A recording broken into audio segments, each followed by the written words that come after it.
tushen nan da kai da ya fitar sai ina kira shi sai kawai na ji an sayi ta shiga har cikin jikina ne ba illa la ilaha illallah Allah salabatul arzikin rayayyu malaka wani garkuwar gajiyayyu ai don baɗininka wanda ta rayu a cikin zahirinka wanda ya kawo sallah ya teta ni mai ɗari ƙarshe ka bi gaban a san ka ko a hasashe na ga abin faɗar mugunka a kunshe yana sheka ka zamo shi ya mai yadda la ilaha illallah wa Allah daga wasu luwara kana da kujera gaban umma kai ka karkada kura na zamun layi ga wasu karshen madara adalla da shehu wanda ya rayar da hailala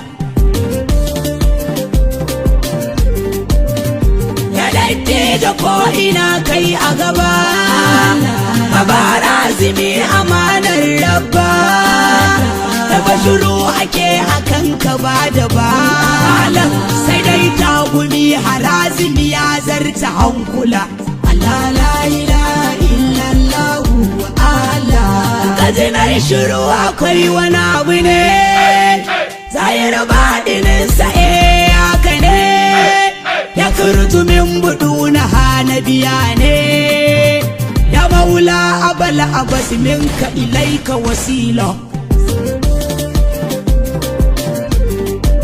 ina gaida kai faruwar fararru ina gaida jasadin ka sanda ya tsaru ina gaida fuskar ka yanda ta tsaru na gaishe ka na kuma mai jalla jalala la ilaha illallah wa Allah daren sai da rabu kai ne gaske Allah ka zo zahiri su fari yan aike Allah kuma kai ne hakikanin mai aike Allah kai fana baka uba a saninka Allah ya balla a nuri dan farawa sai ya tsaya a jasadi don boyewa a garin Makka ne ya fara tsayawa idan koyar da zahiri ko a gane Allah Allah la ilaha illallah wa Allah ya ta abubuwa kamar ba shi ba Allah ya gashi da Umar yana da sahabba Allah ya haya ya gare shi Fatima babba yayi zazzabi ya warke dan bautar Allah sai yayi ta kiransu sun kisi amsawa hada shirin ku fari dan cutarwa ya saya matsa Madina dan dorawa sun karbe shi la ilaha illallah ta cilla Allah la ilaha illallah wa Allah rayuwar sufar bautawa ya ce ya sha da naumi ya yi farkawa ya yi aure ya je shi yaki nawa lallai jami ya yi aiki fardu a jumla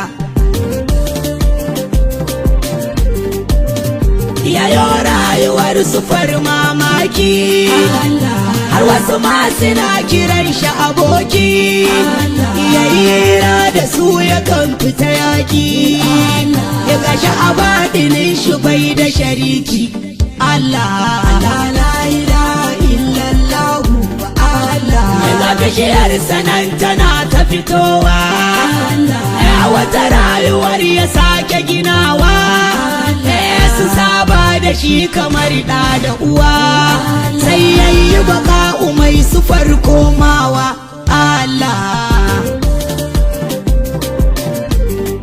ko sai shiga damuwar rashin kallonsa shi kwa baɗi ne yana aikinsa gashe ɓoyewar su faru ta dosa Muhammadu ne a ainu ma inuwa ya sai Allah.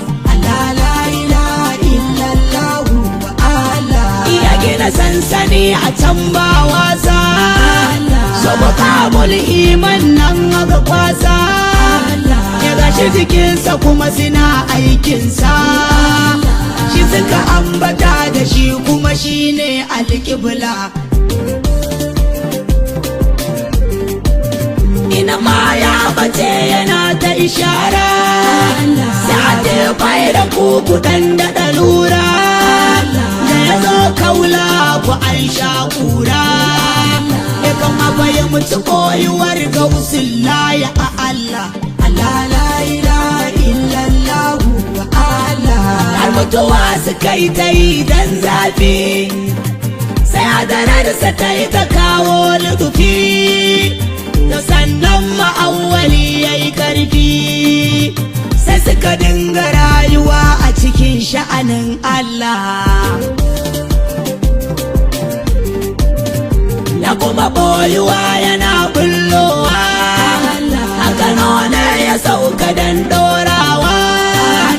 Sai ya tsaya a unguwar Hausawa. Daga kagan shi za ka san bashi sai da yi Allah. Allah la ilaha illallah wa Allah. Hakanan sai ya ƙara koya su farshi. Alfan da ke nan ya yi buruzin shi. Har kallon sama muke kuma bashi. Sai dai shi da shi shiru zami. Allah Allah. Muhammad ya tafi da Ahmadu nan. Abu Mahmud can saman sama kenan. Sun zama ɗaya a can a bar maganar nan. Dama shi kaɗai yake aikin wayo Allah. Allah la ilaha illallah wa Allah. Abubuwan shehu dan ka ƙara karatu. Sai baɗinin ka ta zabantu. Sai ka ga zahirin ka tayo mutu. Saka bayi mutume nake cewa bawan Allah. Sallallahu alaika sirril azam. Sallallahu alaika ya hijabul azam. Wa ala alihi sahabatil kiram. Yashidul kull awliya ullah ya Allah. Allah la ilaha illallah wa Allah. Allah la ilaha illallah wa Allah. La ilaha illallah wa Allah.